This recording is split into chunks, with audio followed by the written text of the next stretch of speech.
वर्तमान शासन नायक वर्धमान महावीर स्वामी भगवान की जय जय जय। परम पूज्य संत शिरोमणि प्रातः स्मरणीय आचार्य भगवान श्री विद्यासागर जी महाराज की जय जय जय। परम पूज्य गुणायतन प्रणेता प्रखर वक्ता भावना योग प्रवर्तक गुरुवर श्री प्रमाण सागर जी महाराज की जय जय जय। समस्त मुनि संघ की जय जय जय। शंका समाधान के आज के इस सत्र में आप सभी का हार्दिक अभिनंदन। इससे पूर्व कि हम आज के इस सत्र को प्रारंभ करें, चलते हैं पूज्य गुरुदेव के चरणों में, अर्पित करते हैं अपनी प्रणति इस भाव से कि हमारे जीवन की भी हो सके समुन्नति। सभी लोग हाथ जोड़ेंगे, मस्तक झुकाएंगे और मेरे साथ बोलेंगे, हे गुरुदेव नमोस्तु नमोस्तु नमोस्तु। बंधुओं, परम पूज्य गुरुदेव का विहार छत्तीसगढ़ की इस पुण्य धरा पे चल रहा है और विहार दिशा छत्तीसगढ़ की अंबिकापुर की ओर है। आज का रात्रि विश्राम शांति पारा बतौली में हो रहा है और 25 तारीख को पूज्य गुरुदेव का प्रातःकाल की मंगल बेला में अंबिकापुर में भव्य नगर प्रवेश होगा, जहां पर 25 तारीख को ही दोपहर में 1 बजे परम पूज्य आचार्य गुरुदेव के प्रति विनयांजलि सभा का आयोजन किया जाएगा। और बंधुओं, मैं यह भी बताना चाहता हूं कि बहुत जगह से खबर आ रही है कि बैनर किस टाइप का होना चाहिए विनयांजलि का। तो मैं आप सबको यह सूचना देना चाहता हूं कि विद्यासागर.गुरु पे परम पूज्य आचार्य गुरुदेव की विनयांजलि सभा का परफॉर्मा उपलब्ध है। आप सभी लोग वहां पे बैनर देख सकते हैं और उसका लाभ ले सकते हैं। आज के प्रथम प्रश्न के लिए मैं आवाज दे रहा हूं अखिलेश जी जैन अंबिकापुर से, और आपके बाद तैयार रहेंगी खुशबू पाटनी रायपुर से। अखिलेश जी कौन है?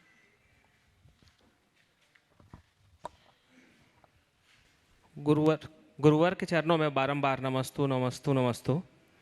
मेरी शंका यह है कि गुरुवर, मेरा जो प्रोफेशन है वो 2 भाग में डिवाइड है। बेसिकली मेरा स्टॉक मार्केट से रिलेटेड मेरा काम है, जिसमें मैं मतलब एजुकेशन भी चलाता हूँ और एडवांस टेक्निकल एनालिसिस के बारे में लोगों को नॉलेज भी देता हूँ, किस तरीके से इन्वेस्टमेंट करना है। और उसमें एक इंट्राडे का होता है, जिसमें मतलब एक इंट्राडे होता है, मतलब आज ही बाई और आज ही सेल किया, तो उसमें लोग उसको गैम्बलिंग की तरह करते हैं। तो मेरा क्वेश्चन ये है कि मतलब उसको किस तरीके से मैं मतलब लोगों को एडवाइस करूं कि वो गैम्बलिंग की तरह ना करें और उसको मतलब इन्वेस्टमेंट की तरह से करें, और लॉन्ग टर्म में इन्वेस्टमेंट के लिए उनको कैसे प्रेरित करूं मैं। देखिए, इंट्राडे का जो कंसेप्ट है उसमें इन्वेस्टमेंट है ही नहीं। वहाँ तो रोज़ खरीदना रोज़ बेचना है। जी। वो एक प्रकार की ट्रेडिंग है और इस ट्रेडिंग में उछल कूद लोग करते ही, तो इसमें लोगों को नुकसान होता है और वो तनाव का भी कारण बनता है। तो इस प्रकार से स्टॉक एक्सचेंज से जुड़े हुए कोई भी बिजनेस है, उसमें 2-3 बातों के प्रति बहुत ध्यान देना चाहिए। सबसे पहली बात कि आप कैसी कंपनी में इन्वेस्टमेंट कर रहे हो, उसका प्रोडक्ट क्या है।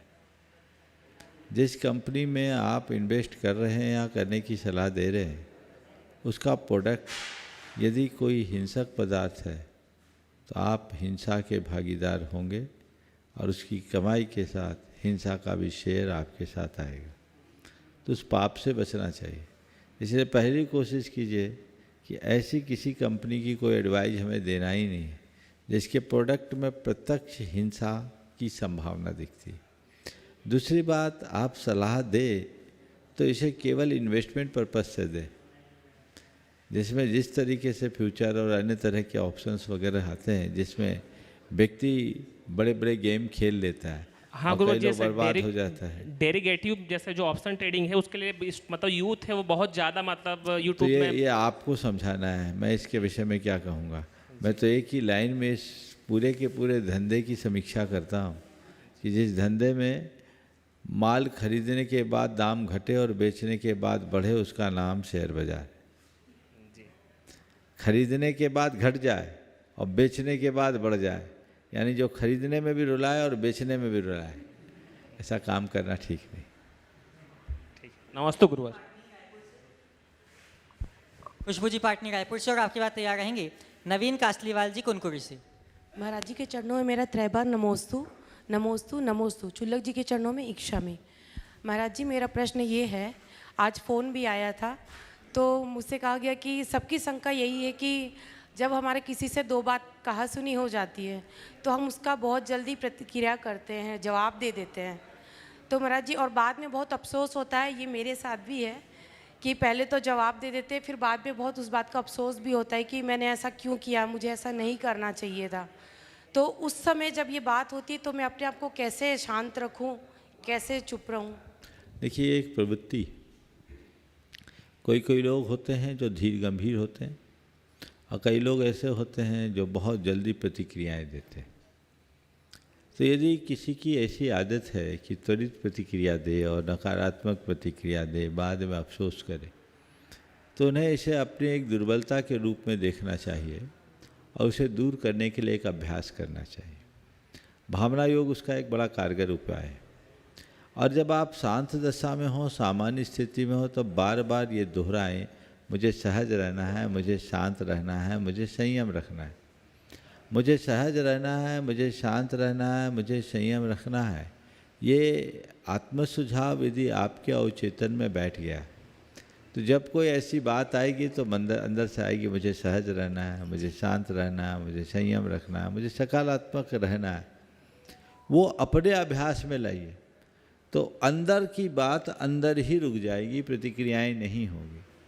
प्रतिक्रियाएं करना और बाद में अफसोस करके ऐसा काम करना, उससे अच्छा है कुछ ऐसा अभ्यास बढ़ाएं जिससे प्रतिक्रियाओं से बचा जा सके। दूसरी बात, रोज़ सुबह से शाम तक के, शाम को एक किनारे बैठे, अगर संभव हो तो भगवान की साक्षी में या घर में भगवान को याद करके सुबह से शाम तक के विचारों को रिकॉल करें और देखें कि आज मैंने कहाँ कहाँ नकारात्मक प्रतिक्रियाएं दी, ऐसी प्रतिक्रियाएं जो मुझे नहीं करनी चाहिए। और जो भी प्रतिक्रियाएं हैं आप उसकी निंदा करें और मन ही मन दोहराएं, भविष्य में जब कभी ऐसी सिचुएशन आएगी तो मैं ऐसी प्रतिक्रियाएं नहीं दूँगी, इस जगह ऐसी की जगह ऐसा मुझे बोलना होगा। और संभव हो तो सामने वालों से सॉरी कर दो, क्षमा मांग लो, एक कॉल कर दो, मैंने आपसे ऐसा बोल दिया, उस समय मुझे ध्यान नहीं रहा, लेकिन मुझे अब एहसास हुआ ऐसा नहीं करना चाहिए, आगे मैं ध्यान रखूँगी, आप कृपया इसके लिए भूल जाएं, मुझे क्षमा करें। इतनी बातें करना शुरू कर दें, जीवन में बड़ा बदलाव घटित हो सकता है। और महाराज जी, मैं भावना योग मैं भी करती थी महाराज जी, भावना योग मैंने भी किया है। साल भर डिप्रेशन में थी महाराज जी, जब ये भावना योग की उसके बाद ही मैं लोगों से बात करना चालू की, बहुत ठीक हुई। भावना योग से बहुत फर्क पड़ा। बहुत सुंदर, अब आप करते रहिए तो और फर्क पड़ जाएगा। बहुत बढ़िया। नमस्ते महाराज जी। नवीन जी कासलीवाल उपस्थित होंगे और आपकी बात तैयार रहेंगे। कोनकुरी से गुणायतन संस्थापक सदस्य श्री गजेंद्र जी पाटनी। महाराज श्री के चरणों में बारंबार नमोस्तु। इच्छामी छुल्लक जी, वंदना भैया जी। गुरुदेव, संधि काल क्या होता है? हाँ, संधि काल क्या होता है? जैन धर्म में इस काल में किन क्रियाओं का करना वर्जित है और शास्त्र स्वाध्याय संधि काल में करने से क्या दोष लगता है? देखिए, संधि काल क्या मतलब क्या? सूर्योदय और सूर्यास्त के 24 मिनट पहले और 24 मिनट बाद का काल संधि काल कहलाता है। इसी तरह मध्याह्न काल कहलाता है, संधि काल नहीं कहलाता। संधि काल में सिद्धांत ग्रंथों के अध्ययन का निषेध है। पूजा पाठ कर सकते हैं, सामायिक कर सकते हैं, सिद्धांत ग्रंथों का अध्ययन करने का शास्त्रों में निषेध है। संधि काल ईश वंदना, प्रभु स्मरण, प्रार्थना, पूजा, ध्यान, इसके लिए। श्री गजेंद्र जी पाटनी जो छत्तीसगढ़ में गुणायतन के प्रांतीय प्रभारी हैं और आपके बाद तैयार रहेंगे सौरभ जैन अंबिकापुर से। गुरुदेव के श्री चरणों में नमोस्तु नमोस्तु नमोस्तु। श्री छुल्लक जी महाराज के चरणों में इच्छामी इच्छामी इच्छामी। महाराज जी 60 के ऊपर 63-64 क्या होने जा रहा हूँ। घर का मोह माया छूट नहीं रहा है, आप जैसे का सानिध्य मिल नहीं रहा है। आदिवासी क्षेत्र में रहते हैं महाराज श्री हम लोग, वहाँ जो भी हमें सानिध्य मिल रहा है वो सब कोई 80-85 से ऊपर वाले हैं और सब घर में हैं। तो ऐसा क्या किया जाए महाराज जी, ऐसा कुछ आप मार्गदर्शन दें कि एक उचित रास्ता मिल सके। देखो, अगर आप नौकरी पेशा होते तो रिटायर हो गए होते, पर बिजनेसमैन के साथ विडम्बना ये है वो टायर्ड हो जाते, रिटायर होने का नाम नहीं लेते, आखिरी दम तक लगे रहते हैं। अरे भाई 60-62 हो गए। मैं तो सभी से कहता हूँ, हर व्यक्ति को जो गृहस्थी में पैर रखता है, जिस दिन गृहस्थी में पैर रखे उसी दिन एक टारगेट फिक्स करना चाहिए, कब तक मुझे सक्रिय गृहस्थी में रहना है। अगर 25 वर्ष की उम्र में कोई विवाह करके गृहस्थ आश्रम में प्रवेश करता है तो तय करे कि 25 वर्ष में आज हूँ, जब मैं 50 वर्ष का या 55 वर्ष का हो जाऊँगा, मेरा बेटा जिस दिन 25 साल का होगा तभी तक मैं सक्रिय गृहस्थी में रहूँगा। बेटा अगर 25 साल का हो गया और काम संभालने लायक हो गया तो अब धीरे धीरे धीरे धीरे जिम्मेदारी उसके कंधों पर डालूंगा, व्यापारिक और अन्य जिम्मेदारियों को उसको डालूंगा। और धीरे धीरे धीरे धीरे अब मैं सांसारिक, व्यावसायिक और गार्हस्थ्यिक दायित्वों से मुक्त होकर स्वयं को पारमार्थिक कार्यों में नियोजित करना शुरू करूंगा और यहाँ से वानप्रस्थी जीवन की शुरुआत हो। अपने आप को इस तरीके से तैयार कर लीजिए कि आपको दूसरों के आगे हाथ न फैलाना पड़े। जितना जरूरी है अपने जीवन के लिए ठाट बाट से जी सको उतना संचित रखो और बाकी काम से विमुख हो और पारमार्थिक कार्यों में लगकर अपने आध्यात्मिक साधना में लगें और धीरे धीरे संयम साधना को बढ़ाते हुए त्याग तप के मार्ग को अंगीकार करे और अंत समाधि के साथ संपन्न हो, ऐसा लक्ष्य रखे। समझ गए? मैं सभी से कहता हूँ, पहली पारी में अच्छा रन खड़ा कर लो ताकि दूसरी पारी में बल्ला उठाने की ज़रूरत ना पड़े। लोग आजकल आखिरी तक मैदान में डटे रहते हैं। ये समझना चाहिए कि मनुष्य जीवन का मूल लक्ष्य केवल गोरख धंधा में सिमट कर रहने का नहीं है। मनुष्य जीवन का मूल लक्ष्य मनुष्यता को प्राप्त करके मानव जीवन को सफल बनाना है, जीवन को सार्थक बनाना है। ये हमारा लक्ष्य होना चाहिए। उस दिशा में भी मनुष्य को लगना चाहिए। नमस्ते। सौरभ जैन, सैनिक स्कूल अंबिकापुर से, और आपके बाद तैयार रहेंगे राकेश कुमार गुप्ता जी। नमस्ते महाराज जी, इक्षामी महाराज जी, वंदना भैया जी। महाराज जी, मेरा एक प्रश्न है, थोड़ा कॉम्प्लिकेटेड है। आगम के ग्रंथ के अनुसार क्या यह संभव है, जैसे राजनीतिक दृष्टिकोण से देखते हैं सत्ता का विकेंद्रीकरण होता है, तो क्या धार्मिक दृष्टिकोण से आचार्य पद क्या एक से अधिक मुनियों को दिया जा सकता है? क्या आगम में इसकी कहीं पर भी अनुमति है या कहीं पर इसका उल्लेख किया गया है? क्योंकि राजनीतिक दृष्टिकोण से हम देखते हैं तो सत्ता का जितना ज़्यादा विकेंद्रीकरण होता है उतनी ज़्यादा सुदृढ़ और सक्षम होता है। क्या जैन धर्म को और अधिक सुदृढ़ और सक्षम बनाने के लिए और अधिक आचार्यों की संभावना हो सकती है क्या? देखिए, ये सवाल जो आपने मुझसे किया है मेरे ज्यूरिडिक्शन से बाहर का है। इस विषय में मैं अपना को स्पष्ट अभिमत देने की स्थिति में नहीं। ये आचार्यों की बात है, आचार्य जाने।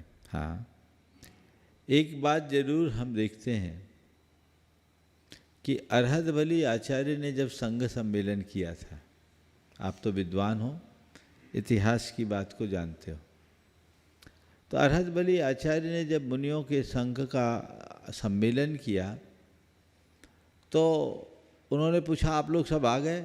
तो सभी साधुओं ने कहा, हाँ, हम लोग अपने अपने गणों के साथ आ गए। तब उन्हें लगा कि अब विभेद करना जरूरी है।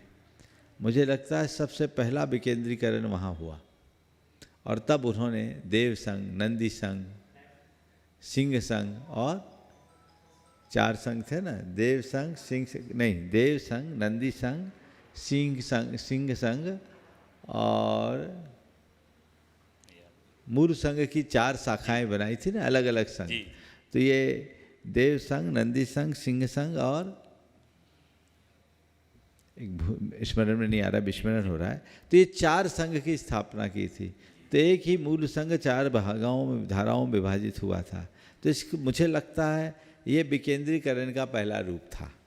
तो समय काल के अनुरूप यदि ऐसा कुछ होता है तो ये आचार्यों के अपने दृष्टिकोण पर निर्भर करता है।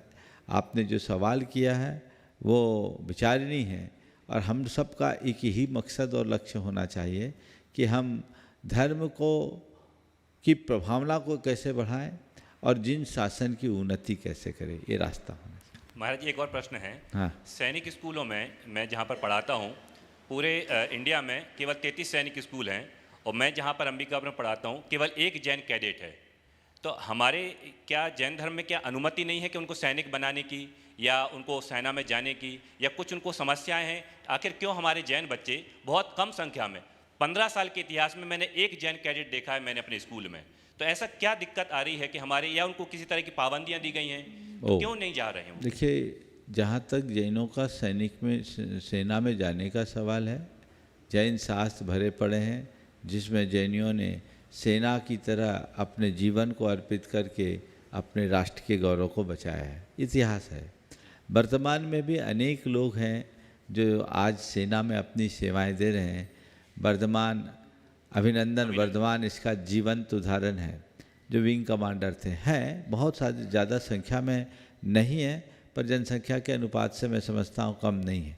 जहाँ तक सैनिक स्कूल में जैन बच्चों की कमी का एक कारण मुझे ये दिखता है कि हो सकता है वहाँ खान पान की समस्याओं को देखते हुए लोग जाने से कतराते हों। लेकिन फिर भी कहीं हो, अगर सेना में कोई जाते हैं तो सेना में जाना कोई बुरी बात नहीं है, बहुत अच्छी बात है, बल्कि वह भी राष्ट्र की रक्षा है, और राष्ट्र की रक्षा भी प्रत्येक व्यक्ति का एक कर्तव्य है, बल्कि वो धर्म है। नमस्ते। राकेश कुमार गुप्ता जी, और आपके बाद तैयार रहेंगे विक्रम जैन। पूज्य महामुनि के चरणों में मेरा सादर प्रणाम। मेरा लड़का लेफ्टिनेंट के पद पे सेना में है, लेकिन मुझे लोग बोलते हैं इकलौता लड़का है तो सेना में क्यों भेज दिए करके, जिस कारण मेरा मन थोड़ा सा अशांत रहता है। इसका मैं समाधान चाहता हूँ। देखिए, आपको तो इसका गर्व होना चाहिए कि मेरा लड़का आज सीमा की सुरक्षा कर रहा है, इसलिए सारी दुनिया के लोग, सारे देश के लोग चैन की सांस ले रहे हैं। मुझे इसका गर्व है कि मेरा बेटा सेना में है, आज वो देश की सेवा कर रहा है। मैं नहीं कर पा रहा हूँ, वो कर रहा है, इससे अच्छी बात क्या होगी। अगर कोई संत बन जाता है तो माँ बाप का गौरव बढ़ता है, इसी तरह कोई सैनिक बनता है तो वो भी अपने माँ बाप के गौरव को बढ़ाता है। आपको गौरव होना चाहिए। अगर सब लोग ऐसा सोचने लगे और सेना में कोई जाना ना चाहे तो हम आप चैन से बैठ पाएंगे क्या? बोलो। नहीं बैठ पाए। नहीं ना। तो मेरा एक बेटा है, आपसे कोई कहे तो कहो अरे एक है चला गया, काश मेरा दूसरा बेटा होता तो मैं उसे भी भेज करके गौरवान्वित होता। ये प्रयास करना। विक्रम जी उपस्थित होंगे, और आपके बाद तैयार रहेंगे आयुष पांडे। गुरुवर चरणों में, आपके चरणों में बारंबार नमोस्तु नमोस्तु नमोस्तु। मेरा एक छोटा सा सवाल है जो कि आजकल हॉट टॉपिक बना हुआ है, सनातन धर्म। मोदी जी से लेके पूरा भारतवर्ष अपने आप को सनातनी बताने को अग्रसर है, मगर मेरा एक मानना है कि क्या सनातन धर्म पुराना है या कि जैन धर्म पुराना है, और अगर सनातन धर्म पुराना है तो इसमें जैन धर्म का कितना मूल्य है। दूसरा सवाल, मैं जैसे नेट पे सर्च करता हूँ तो जैसे तिरुपति बालाजी के मैं 3 बार दर्शन कर चुका हूँ। मैंने नेट पे सर्च किया है, वहाँ पे जो मूर्ति है बताई जाती है कि भाई नेट पे गूगल में कि नेमिनाथ भगवान जी की महाराज, तो क्या इसमें सत्य है क्या? देखो, पहला जो सवाल है तुम्हारा कि सनातन क्या है, सनातन धर्म। मैं कहता हूँ सनातन धर्म नहीं, धर्म सनातन है। समझ गए? जब से सृष्टि है तब से धर्म है, सृष्टि सनातन है इसलिए धर्म भी सनातन है, और जैनी भी धर्मी है इसलिए हर धर्मी सनातन है। समझ गए? सनातन को आप एक धर्म विशेष से मत जोड़ो, सनातन को ही धर्म मान लो। समझ गए? धर्म को ही सनातन मान लो। तो धर्म सनातन है, शाश्वत है, और जैन धर्म इसी सृष्टि की शाश्वतता पर विश्वास रखता है, इसलिए जैन धर्म भी सनातन है। इसलिए सनातन की बात आए तो सबको समाहित कर लो, कोई विवाद में पड़ने की बात नहीं है। समझ गए? और जो तिरुपति बालाजी की बात है, नेट पे ये सब जानकारियाँ हैं, अभी शोध का विषय है। नेट पर बहुत सारी चीज़ें, बहुत सारी तरह की चीज़ें होती हैं, हमें उन सब चीज़ों पर तब तक भरोसा नहीं करना चाहिए जब तक पूरे तरह से तथ्य ना आए।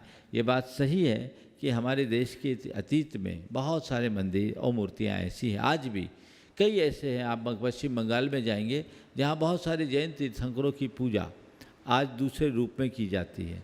वहाँ जैनों का अभाव रहा, और जैनों का अभाव रहा तो जो लोग रहें उनने उनकी पूजा अर्चा करना शुरू कर दी, और जो पूजा अर्चा करते हैं वो अपने अपने आमनाई के अनुरूप करते हैं, अपने अपनी आस्थाओं के अनुरूप करते हैं।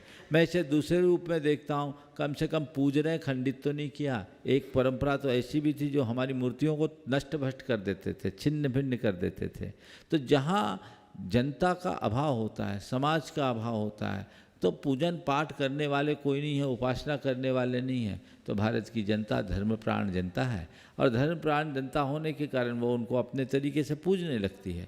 गलती उनकी नहीं है, हमें उन्हें जगाना चाहिए। मैं तो एक ही बात बोलता हूँ, जैसे देवता उसकी वैसी ही पूजा होनी चाहिए। शंकर जी पर बेलपत्र चढ़ता है, हनुमान जी पर सिंदूर चढ़ता है, तो भूलकर हनुमान जी पर बेलपत्र नहीं और शंकर जी पर सिंदूर मत चढ़ाना। जो देवता की जो पूजा है उसी तरीके से पूजा होनी चाहिए।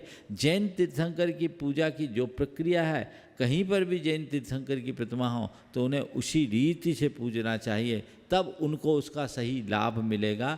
अज्ञानता में यदि हम कोई चूक कर देते हैं तो वह हमारे लिए फलदायी नहीं होता, ऐसा जगाना चाहिए। आयुष पांडे जी उपस्थित होंगे और आपके बाद तैयार रहेंगे गुणायतन की शिरोमणि संरक्षक श्रीमान अभिजीत जी चेतना जी जैन अंबिकापुर से। गुरुदेव के चरणों में साधुवाद। गुरुदेव, मेरा सवाल ये है कि अगर व्यक्ति अपने जीवन में किसी को आचार्य या गुरु बनाना चाहता है तो क्या वो गुरु एक होने चाहिए या एक से अधिक होने चाहिए? और अगर मैं अपने गुरु की तलाश करना चाहता हूँ या कैसे गुरु मेरे होने चाहिए, तो उसके लिए मैं क्या आधार रखूँ? देखिए, सबसे पहली बात तो ये है कि गुरु एक होना चाहिए। जैसे पिता एक होता है वैसे ही गुरु भी एक होता है। जने जने को गुरु बना ले वो कहीं के नहीं रहेंगे। हमारे आदर्श अनेक हो सकते हैं लेकिन गुरु तो केवल एक होता है, समझ गए? और गुरु को अगर चुनना है तो कुछ नहीं करना है, अपने भीतर शिष्यत्व को प्रकट करना है, समझ गए? जब तक हृदय में शिष्यत्व की अभिव्यक्ति नहीं होती तब तक गुरु तत्व की उपलब्धि नहीं होती। जो तुम्हें समझ में आ जाए कि इनसे मुझे आध्यात्मिक प्रेरणा मिलती हो और इनके माध्यम से हम अपने जीवन को आगे बढ़ा सकते हैं, जीवन का मार्ग प्रशस्त कर सकते हैं, तो उन्हें अपने गुरु के रूप में चुना जा सकता है। और जब एक बार गुरु को चुन लिया तो फिर अपनी नैया उनके हाथ सौंपना चाहिए और उनके ही मार्गदर्शन और प्रेरणा में अपने जीवन को आगे बढ़ाना चाहिए। अभिजीत चेतना जी जैन अंबिकापुर से और आपके बाद तैयार रहेंगी श्रीमती किरण जैन अंबिकापुर से। गुरुदेव को मेरा बारंबार नमोस्तु। गुरुदेव, मेरे दो प्रश्न हैं। पहला प्रश्न है, कर्म और धर्म। अच्छे कर्म करना बहुत ज़्यादा ज़रूरी है और अच्छा है, या बहुत धार्मिक हो जाना बहुत अच्छा है? मैं कई बार मंदिरों में और कई जगह देखती हूँ, मुझे ऐसा लगता है कि इतना कसाय हो जा रहा है, हमारा मन खराब हो जा रहा है, कुछ हमसे अपशब्द हो जा रहा है, कुछ गलत हो जा रहा है। उससे अच्छा लगता है थोड़ा दूर हो जाओ और भी तरीके के अच्छे कर्म है वो कर लो। जैसे आपने अपना दर्शन किया, आप चले आए, मंदिर के प्रति और किसी तरीके से या धर्म के प्रति किसी और तरीके से अपनी श्रद्धा व्यक्त करके कर्म कर लो। या धार्मिक होना धर्म के तरीके से बहुत ज़्यादा ज़रूरी, which one is more important? Secondary. हाँ, पहला हो जाए पहले। देखिए, आपने पूछा अच्छा कर्म करना जरूरी है या धर्म करना जरूरी है। मैं तो ये कहता हूँ अच्छा कर्म करना ही धर्म है, इसलिए अच्छा कर्म करो, उसको भी अपना धर्म मान करके चलो, समझ गए? धार्मिक क्रियाएं करिए, धार्मिक क्रियाएं भी अच्छी है, अच्छे से कीजिए। बस एक ही बात है, कुछ भी कीजिए, कुकर्म मत कीजिए। कुकर्मों से बचना भी बहुत बड़ा धर्म है। जहाँ तक धार्मिक होने की बात है, अगर व्यक्ति अंतर्मन से धार्मिक होता है तो उसके जीवन में बहुत सारी अच्छाइयाँ प्रकट होने लगती है। तो हमको अंतर्मन से अपने आप को धार्मिक बनाने का प्रयत्न करना चाहिए, जिससे हम अपने अच्छाइयों को अभिव्यक्ति दे सकें और जीवन का पथ प्रशस्त कर सकें। धन्यवाद गुरुदेव। दूसरा। गुरुदेव, मेरा दूसरा प्रश्न है,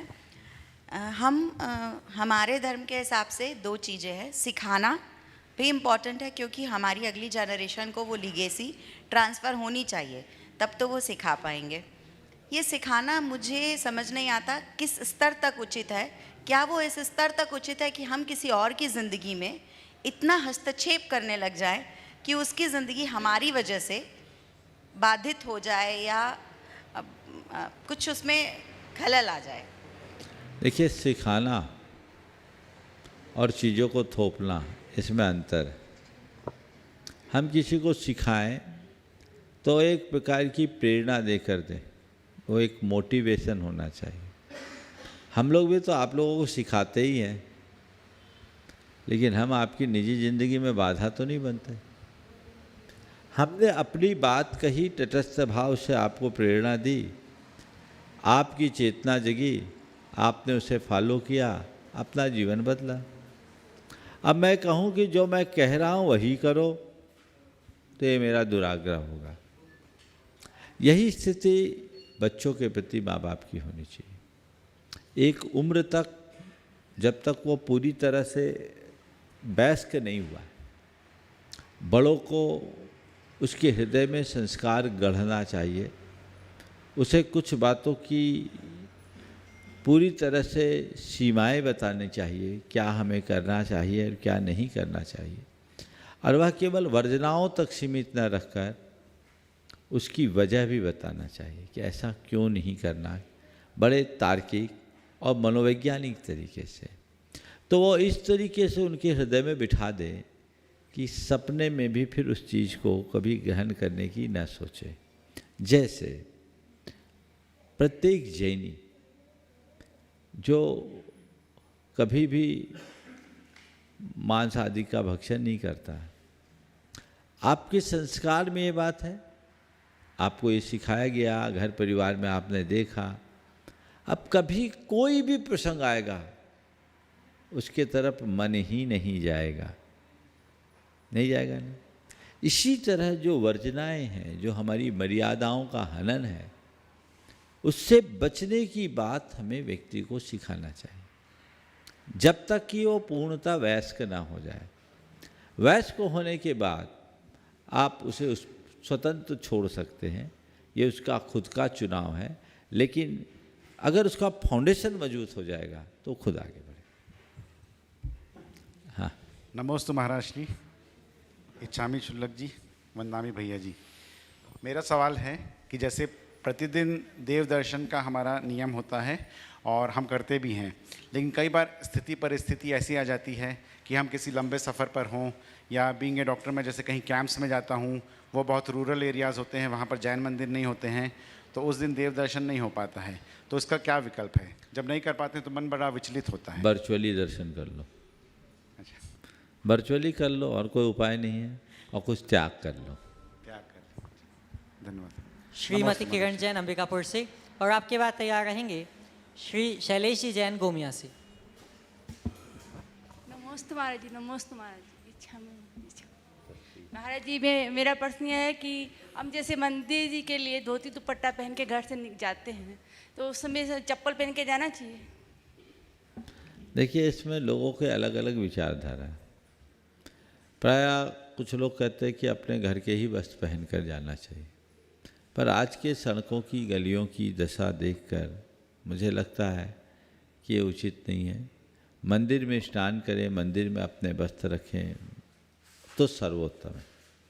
हमने 2 स्थानों पर देखा, कोलकाता के बेलगछिया के मंदिर में और फिरोजाबाद में सेठ छिदामी लाल जी के मंदिर में।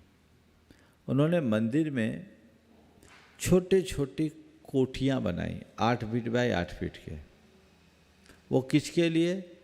पूजा करने वालों के लिए। जो पुजारी हैं यहाँ आएंगे, यहीं स्नान करेंगे और अपने कपड़े अपने हाथ से धो के डालेंगे, सुखाएंगे। कई बार महाराज जी ऐसा होता सुनो है कि पूरी बात। तो ये मुझे बहुत उत्तम प्रक्रिया दिखी। आज भी कई स्थानों में ऐसा है कि मंदिर में ही स्नान का विधान है, बिना मंदिर में स्नान किए हाथ नहीं लगाने देते। लेकिन कुछ लोग आजकल इसकी उलट ये कहने लगे हैं कि आप घर से मंदिर के कपड़े पहन करके जाइए और घर से पहने हुए वस्त्रों से ही अभिषेक कीजिए। पर सड़कों में जो गंदगी है वो कई बार ग्लानि का कारण बनती है, इसलिए इसमें विवेक का ध्यान रखना चाहिए। और यदि मंदिरों में व्यवस्था है तो उसे प्राथमिकता देनी चाहिए। महाराज जी, जैसे हम मंदिर के लिए धोती दुपट्टा थैली में डाल के ले जाते हैं, उस समय हम चप्पल पहन के जा सकते हैं गाड़ी में? अपने विवेक से करो। गुणायतन के संस्थापक सदस्य श्री शैलेश जी गोमिया से, और आपके बाद तैयार रहेंगे रमेश जैन अंबिकापुर से।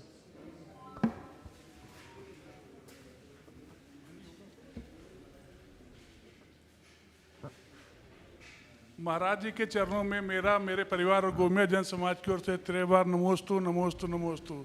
शुल्लक जी के चरणों में इच्छामी, भैया जी को वंदना। महाराज जी कहते हैं कि कोई भी मनुष्य बुरा कर्म करना नहीं चाहता है, लेकिन कोई बाहरी शक्ति उसे बुरे कर्म करवाती है। तो ये बाहरी शक्ति क्या है और इससे कैसे बचा जाए? कोई ऐसी बाहरी शक्ति नहीं है जो उससे बुरे कर्म कराती है।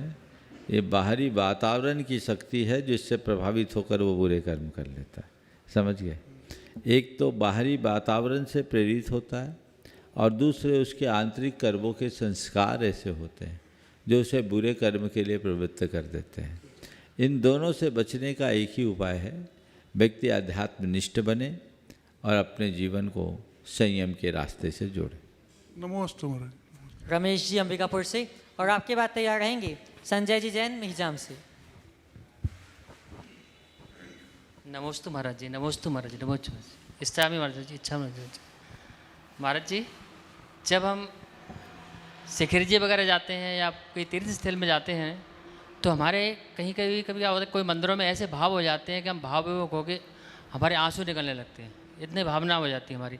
मतलब अलग ही कोई, जैसे हम अभी पार्श्वनाथ टॉक पे गए थे ना, तो इतना हमारा वो हो गया कि एकदम से ऐसा लग रहा था कि मतलब बहुत ज़्यादा भावुक हो गए थे।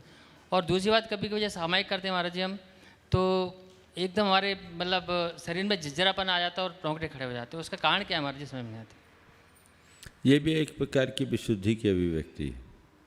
अगर भगवान के चरणों में जा रहे हैं और उनके दर्शन से मन में हर्ष और आँखों में आंसू है तो समझना आपके हृदय में भक्ति प्रकट हो रही। तुलसीदास जी ने बहुत अच्छी बात लिखी है, तौ दर्शन ते पुलक शरीरा गदगद गीरा नयन बहे नीरा। हे भगवान, आपके दर्शन से मेरा रोम रोम पुलकित हो गया, मेरी वाणी गदगद हो गई, गदगद गीरा नयन बहे नीरा। तो यदि हमारे आचार्य पूज्यपाद ने भी कहा, बपो पुलकयन नेत्रद्वयन श्रावयन मूर्धानम बानिम गदगदयन बपो पुलकयन नेत्रद्वयन श्रावयन मूर्धानम नमयन करो मुकलियन चेतोपि निर्वापयन।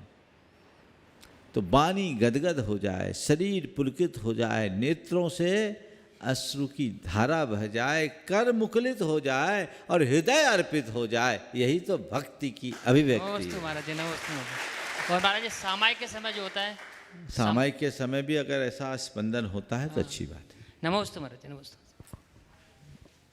संजय जी मिहिजाम से, और आपकी बात तैयार रहेंगी वैशाली जैन बगीचा से।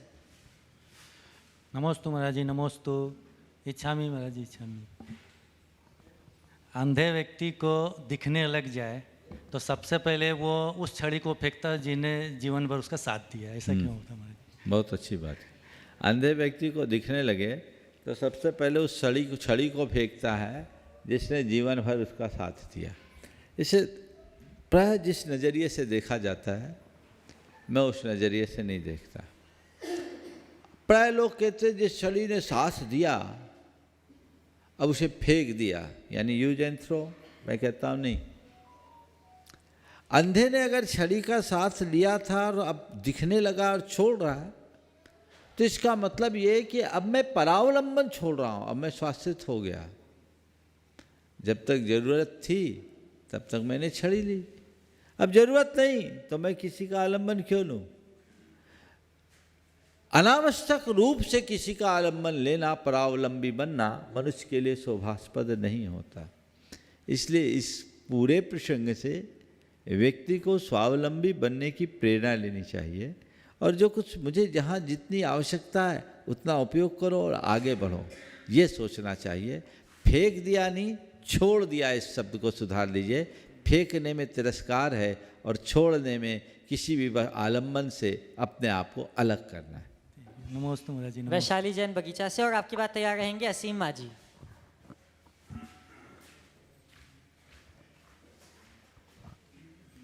नमोस्तु महाराज जी, नमोस्तु महाराज जी, नमोस्तु महाराज जी। इच्छामी छुल्लक जी, इच्छामी छुल्लक जी। वंदना भैया जी। महाराज जी पंच परमेष्टि परम पद में स्थिर रहते हैं, वो हमारे लिए सबसे ज़्यादा पूज्य होते हैं। तो महाराज जी हम लोग नवदेवता पूजन में आगे जो जैन धर्म जिनागम जिन चैत्य चैत्यालय का पूजन क्यों करते हैं? देखिए, पंच परमेष्टि हमारे मूल आराध्य हैं और जहाँ पंच परमेष्टि विराजमान होंगे वो भी हमारे पूज्य होंगे, जिन चैत्य होंगे, जिन चैत्यालय होंगे। और धर्म को हम नहीं मानेंगे तो पंचपरमेष्टि की शरण में कैसे आएंगे, और आगम को नहीं मानेंगे अपनाएंगे तो इन सब का आलम्बन कैसे लेंगे। इसलिए 9 को 9 हमें पूज्यता के रूप में देखना चाहिए। असीम जी उपस्थित होंगे और आपकी बात तैयार रहेंगी। चंद्र कुमार जैन चिरमिरी से। गुरुदेव के चरणों में बारंबार नमोस्तु नमोस्तु नमोस्तु। चुल्लक जी के चरणों में इच्छामी भैया जी को वंदना। गुरुदेव, परम पूज्य आचार्य श्री विद्यासागर जी महाराज जी जीव कल्याण के लिए और देश के कल्याण के लिए बहुत सारे सिद्धांतों के बारे में बताए हैं, और हमारे देश के आदरणीय प्रधानमंत्री मोदी जी ने भी अपने वक्तृता में कहा है कि देश अगर गुरुदेव के बताए हुए सिद्धांत पर चले तो देश एक आदर्श देश के श्रेणी में आएगा। तो परम पूज्य गुरुदेव, वो क्या सिद्धांत है जिस पर देश के हर नागरिक चले और देश एक आदर्श राष्ट्र के रूप में स्थापित हो? देखिए, बहुत अच्छी बात कही है। परम पूज्य गुरुदेव के विचारों से भारत के प्रधानमंत्री माननीय नरेंद्र मोदी जी बहुत प्रभावित थे, और उसकी अभिव्यक्ति उनके वक्तव्यों और उनके द्वारा लिखित लेख से हुई। आपने बहुत अच्छी बात की कि पूरे देश का, राष्ट्र का उत्थान गुरुदेव के विचारों से हो सकता है। बिल्कुल हो सकता है, क्योंकि गुरुदेव ने एक ही वाक्य में सब कुछ कह दिया है। प्राचीन भारत को अगर भारत का आदर्श बना लिया जाए तो भारत बहुत आगे बढ़ सकता है, विश्व गुरु बन सकता है, विश्व की महाशक्ति के रूप में उभर सकता है। तो भारत के प्राचीन स्वरूप को हमें साथ लेकर के चलना चाहिए, जहाँ अहिंसा, प्रेम, परस्परता, आत्मीयता और करुणा जैसे उदात्त जीवन मूल्यों की प्रेरणा रही है, वो हमारे जीवन को आगे बढ़ाएगा। तो हमें गुरुदेव के इसी इंगन पर ध्यान में रखना चाहिए, ध्यान रख करके आगे बढ़ना चाहिए। चंद्र कुमार जैन चिरमिरी से और आपकी बात तैयार रहेंगी। श्रीमती अर्चना जी बनाड़ा। नमोस्तु महाराज जी। नमोस्तु महाराज जी। बोलिए। और इच्छामी शुल्लक जी, किसी शहर का जो है यदि मतलब है न बहुत ऊंचाइयों पर पहुंचता है और धीरे धीरे उस शहर की जो है तो मतलब है न ऊंचाइयाँ वो डाउनफॉल हो जाता है, और वहाँ पे मतलब है ना क्या है कि वहाँ से लोग पलायन शुरू कर देते हैं। तो इसमें जो है तो क्षेत्र का मतलब है ना प्रभाव है, या वहाँ पे रहने वाले जो लोग हैं उनका प्रभाव है, या मतलब मेरा ये प्रश्न ये भी है कि ये वहाँ पे जो स्थित जो मंदिर जी वगैरह हैं तो उसमें मतलब है ना उनका कुछ है। आपका प्रश्न का सार मैं समझ गया। किसी गांव और शहर में जहाँ कभी बहुत लोग बसते थे और धीरे धीरे लोग वहाँ से चले गए, तो इसकी वजह क्या हो सकती है? कई लोग कई तरीके से इसकी वजहों का विश्लेषण करते हैं, कई जगह तो वास्तु लगा देते हैं, पर मैं मानता हूँ ये समय काल के अनुसार हुआ परिवर्तन है। पहले लोग तंग गलियों में रहा करते थे क्योंकि वहाँ अपने आप को सुरक्षित समझते थे। आतताई आक्रमणकारियों से बचने के लिए शहरों के बिल्कुल मध्य में शहर के जितने भी धनी मानी लोग होते थे बिल्कुल केंद्र में रहते थे। अब जब से गाड़ी घोड़ा आना शुरू हो गया तो वही लोग अपने मकानों को बेच करके शहर के बाहर नए बसे शहर में रहने लगे। पहले मकानों में रहते थे, अब बंगलों में रहने लगे, और बंगलों से भी हट के फ्लैट में रहने लगे, क्योंकि पहले एक ही मकान में 50 आदमी रहते थे, एक कमरे में 10 आदमी सो जाते थे। अब तो सारी व्यवस्थाएं बदल गई, तो बदलने के कारण लोगों को शहरों से हट करके, शहर के मुख्य भाग से हट करके बाहर की तरफ रहना पड़ रहा है, और वहाँ पर रहने के बदली हुई एक जीवन शैली है। हम इसको मंदिर के वास्तु से नहीं जोड़ेंगे, ये समय के परिवर्तन से जोड़ेंगे, बदले हुए कल्चर के परिणाम से जोड़ेंगे। आज भी कई बड़े बड़े शहरों में जो कभी जैनों के गढ़ हुआ करते थे, दूर मत जाइए, जयपुर के जोहरी बाज़ार को जाके देखिएगा, खाली हो गया। बहुत थोड़े से जैन बसे हैं, वो भी मौका देखे तो निकल जाएंगे। जो जैनियों का गढ़ था वो सब कहाँ चले गए? नए जयपुर में, क्योंकि सबको गाड़ियाँ चाहिए, अब वहाँ कहाँ घुसेंगे? तो ये परिवर्तन ऐसा होता रहता है। इसी तरह पहले शहर में रहते थे, अब बाईपास निकल गया, लोग दूसरी तरफ आने लगे, और ये परिवर्तन गांव से कस्बों, कस्बों से शहरों, शहरों से महानगरों में जाने का होता रहता है। इसको समय काल के साथ अपेक्षित परिवर्तन के रूप में देखना चाहिए। मुझे इसमें और कोई दूसरी वजह की झलक नहीं दिखती। अर्चना जी बेनाडा, और आपकी बात तैयार रहेंगी सविता जैन। नमोस्तु महाराज जी, इच्छा में महाराज जी। महाराज जी, सिद्ध लोक में कौन सा प्रकाश होता है? मध्य लोक में तो ज्योतिष देवों के सूर्य चंद्र के प्रकाश होते हैं, वैमानिक में रत्नों की राशि के। तो क्या सिद्ध लोक अंधेरा रहता है, जबकि न सिद्ध प्रकाश रहता न अंधेरा रहता है। परम ज्योति स्वरूप है वो तो। सिद्ध को परम ज्योति यानी ज्ञान ज्योति है, वहाँ प्रकाश और अंधकार की कोई विवेचना नहीं, कोई व्यवस्था नहीं। सविता जी उपस्थित होंगे और आपकी बात तैयार रहेंगे अंकुर जैन चिरमिरी से। नमोस्तु महाराज जी, इच्छामी छुल्लक जी, वंदना भैया जी। महाराज जी, स्वर्गों में देव का जब अवसान हो जाता है तो उसके बाद वो रिक्त रहता है कि उसी टाइम कोई और जीव आ जाता है? कभी कभी गैप भी हो जाता है। ललितांग के लिए देवी 6 महीने बाद मिली थी, वो डिप्रेशन में भी चला गया था, बड़ी बुरी हालत होती। चलिए, नमोस्तु महाराज। अंकुर जी अपना प्रश्न प्रस्तुत करेंगे और आपकी बात तैयार रहेंगे पंकज जी पाटौदी। श्री प्रमाण सागर सेवा संघ की तरफ से नमोस्तु भगवान। नमोस्तु। श्री प्रमाण सागर सेवा संघ की तरफ से इच्छामी महाराज जी, मेरा क्वेश्चन नहीं है, मेरा सिर्फ एक प्रसंग है कि जब गुरु और शिष्य का मिलन हुआ, कुछ ऐसा प्रसंग सुना दीजिए जो यादगार हो आपके लिए। गुरु शिष्य के मिलन का प्रसंग आपने यादगार प्रसंग के रूप में पूछा है। मैं इसे अपने से हटकर गुरु चरणों में घटित एक प्रसंग सुनाना चाहता हूँ। जिनेंद्र वर्णी का नाम आप लोगों ने सुना होगा। जैन जगत के मूर्धन्य मनीषी विद्वान साधक थे।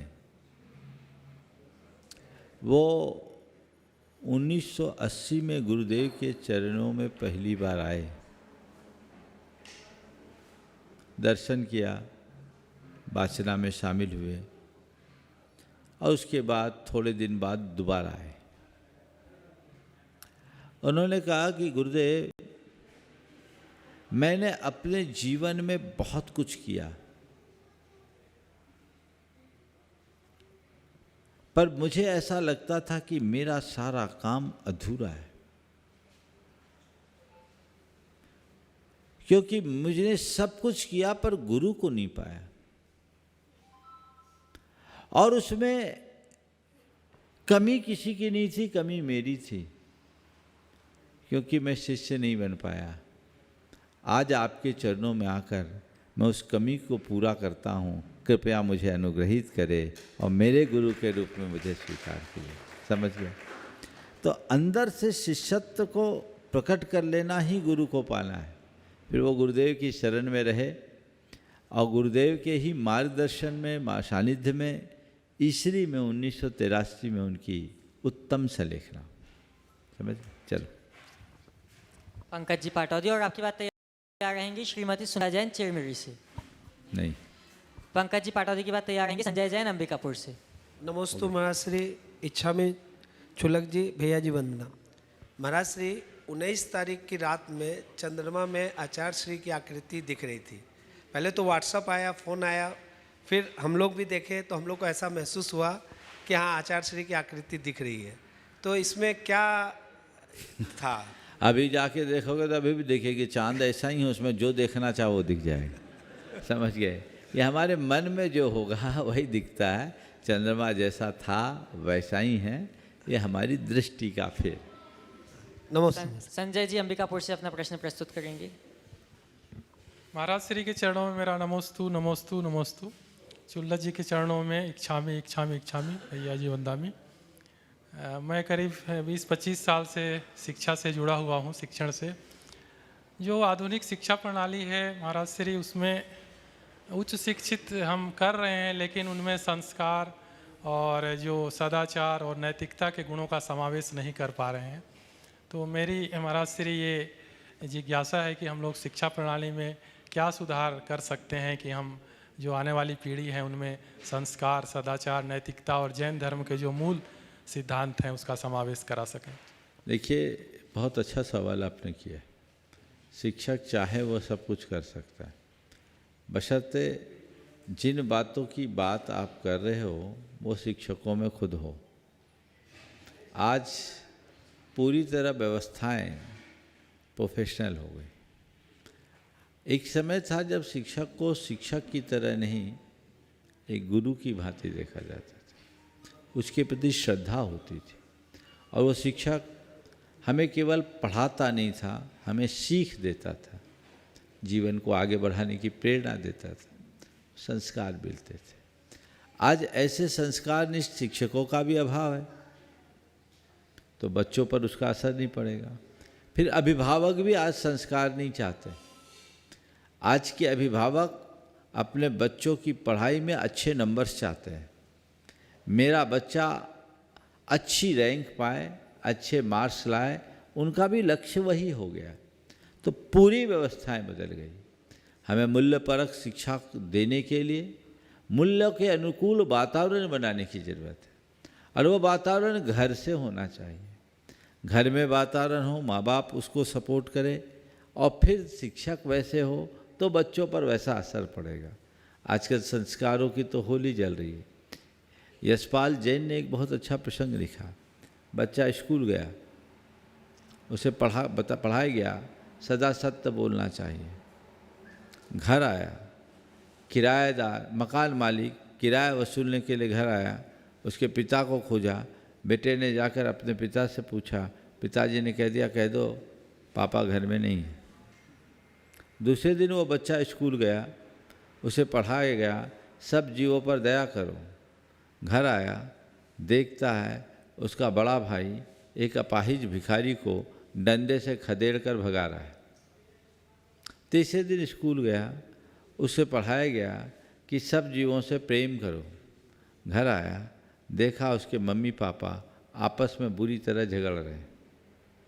चौथे दिन जब उसे स्कूल भेजा गया तो उसने कहा पापा मैं स्कूल नहीं जाऊंगा। चौथे दिन जब उसे स्कूल भेजने की बात आई तो उसने कहा पापा मैं स्कूल नहीं जाऊंगा। पूछा क्यों? बोले गुरुजी ठीक नहीं पढ़ाते। जो पढ़ के आया उससे उल्टा घर में देखेगा तो सीखेगा क्या? तो शिक्षा प्रणाली नहीं, पूरी व्यवस्था ही उल्टी हुई। हम उस व्यवस्था को ठीक करें, शिक्षा प्रणाली में ठीक परिवर्तन लाएं, शिक्षकों में परिवर्तन आए, उद्देश्य में बदलाव लाएं, तभी कुछ अच्छा किया जा सकता है। अब हम सभी चलते हैं पूज्य शुल्लक श्री आदर्श सागर जी महाराज के चरणों में और निवेदन करते हैं कि हे महाराज श्री आपके माध्यम से ऑनलाइन प्रश्नों के माध्यम से हम सबको दिशा प्राप्त हो, जिससे हम सबका जीवन लाइन पे आ सके। इच्छा में महाराज। महाराज श्री के चरणों में कोट से नमन। हीरा बड़जात्या जी हजारीबाग से प्रश्न कर रही हैं, गुरुवर काले धन को सफ़ेद धन बनाने के लिए सरकार ने व्यवस्था हमें दे दी है, काले मन को सफ़ेद बनाने के लिए कुछ सरल उपाय बताएं। काले मन को सफ़ेद बनाने के लिए ज़्यादा कुछ करने की ज़रूरत नहीं है। आप अपने मन को मोड़िए, 4 उपाय कीजिए अपने काले मन को स्वच्छ उज्जवल बनाने के लिए। सबसे पहला काम, जब मन में मलिनता का वेग आए, मन की दिशा मोड़िए, चिंतन की दिशा मोड़िए, प्रवाह को परिवर्तित कीजिए। अर्थात उस समय कुछ अच्छा बोलना, कुछ अच्छा पढ़ना, कुछ अच्छा सुनना शुरू कर दीजिए। फिर दूसरी बात, सम्यक दिशा दर्शन दीजिए, मन को सही एडवाइस देना शुरू कीजिए और तय कीजिए, मन को समझाइए कि मुझे क्या करना है और क्या नहीं करना है। ये अभ्यास नित्य होना चाहिए। तीसरी बात, रोज़ आत्मचिंतन कीजिए जिससे हम अपने मन को विशुद्ध बनाएं, और इन सब के लिए सतत स्वाध्याय कीजिए। तो स्वाध्याय, आत्मचिंतन, सम्यक दिशा दर्शन और प्रवाह परिवर्तन के बल पर हम अपने मन की मलिनता को बखूबी दूर कर सकते हैं। अर्चना जैन एटा से प्रश्न कर रही हैं, मैं कॉम्पिटिटिव एग्ज़ाम्स की प्रिपरेशन कर रही हूँ। कई अटेम्प्ट्स में फाइनल में कुछ पॉइंट से मेरा सिलेक्शन नहीं हो पा रहा है, डिमोटिवेटेड और डिप्रेस्ड हो चुकी हूँ, क्या करूँ? उनसे बोलिए कि आप कॉम्पिटिटिव एग्ज़ाम में गई, कम से कम वहाँ तक तो पहुँची। कई तो प्री नहीं निकाल पाते, आपने फाइनल में तो निकाला, मेंस निकाला, हो सकता है इंटरव्यू तक चले गए होंगे। हारिए मत। एक बात ध्यान में रखिए कि अगर आपने जो लक्ष्य बनाया है वहाँ तक नहीं पहुँच पाए, इसका मतलब ये नहीं कि आप अपने जीवन में विफल हो गए। बहुत सारे लोग यूपीएससी के एग्ज़ाम में बैठते हैं, मैंने सुना लाखों बैठते हैं और निकलते कितने हैं? जनरल के तो 300-400 सीट है। इसका मतलब बाकी सब विफल हैं क्या? नहीं, और भी तो संभावना है और रास्ते हैं। मैं ऐसे लोगों को कहूँगा, जब तक अवसर और अनुकूलता है प्रयास कीजिए, हार मत मानिए। एक बार नहीं, दूसरी बार नहीं, तीसरी बार नहीं, चौथी बार निकालिएगा। और यदि ये संभव नहीं है तो दूसरी संभावनाएं तलाशिए और दूसरी संभावना को तलाश कर अपने जीवन को आगे बढ़ा सकते हैं। मेरे संपर्क में एक युवक है जिसने आईएएस के लिए कोचिंग ली, पर वो सफल नहीं हुआ। 2 बार इंटरव्यू से निकल गया लेकिन वो सफल नहीं हुआ। लेकिन आज वो कोचिंग चला रहा है, लोगों को आईएएस बना रहा है और बड़ा खुश है। बोले आईएएस बन नहीं पाया, आईएएस बना तो रहा हूँ। यही एक समय की बात है, तो चीज़ों को परिवर्तित किया जा सकता है। आलोक रारा जी कुनकुरी से प्रश्न कर रहे हैं, लोग बुराई करें आप दुखी हो जाओ और लोग तारीफ करें तो आप खुश हो जाओ। इसका मतलब आपके सुख और दुख का स्विच लोगों के हाथ में है। महाराज श्री ऐसा क्या करें कि यह स्विच हमारे हाथों में आ जाए? रिमोट रखो अपने हाथ, आत्मनियंत्रण का रिमोट। चाहे जब तुम्हें कोई जला न सके, चाहे जब तुम्हें कोई बुझा न सके, तुम्हारा नियंत्रण तुम्हारे हाथ में होना चाहिए। ऐसी समझ जिस मनुष्य के अंदर होती है वो तारीफ में खिलता नहीं और टिप्पणी में खौलता नहीं। पल पल में जो व्यक्ति के अंदर उतार चढ़ाव आते रहते हैं उनकी दशा कुछ ऐसी ही होती है। हमें इसमें बदलाव लाना चाहिए।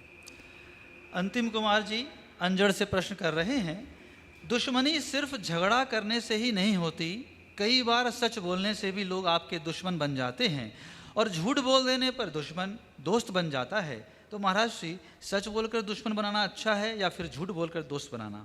न तो सच बोलकर दुश्मन बनाना अच्छा है, न झूठ बोलकर दोस्त बनाना अच्छा है। सच बोलना अच्छा है, लेकिन जिस सच से दुश्मनी बढ़े वो सच बोलना अच्छा नहीं। सत्यम ब्रूयात प्रियम ब्रूयात, सत्य बोलो और प्रिय बोलो। ना ब्रूयात सत्यम अप्रियम, अप्रिय सत्य मत बोलो और प्रिय असत्य न बोलो। ना नृतम च प्रियम ब्रूयात, और प्रिय असत्य मत बोलो। ऐसा धर्म सनातन है, ये सनातन धर्म है, ये शाश्वत धर्म है। इस धर्म को समझिए तो सत्यता के साथ प्रियता का हमें ध्यान रखना चाहिए। अगर सत्य बोलने से दुश्मनी हो रही है तो मौन रहने में भलाई है, ये हमें ध्यान में रख करके चलना चाहिए।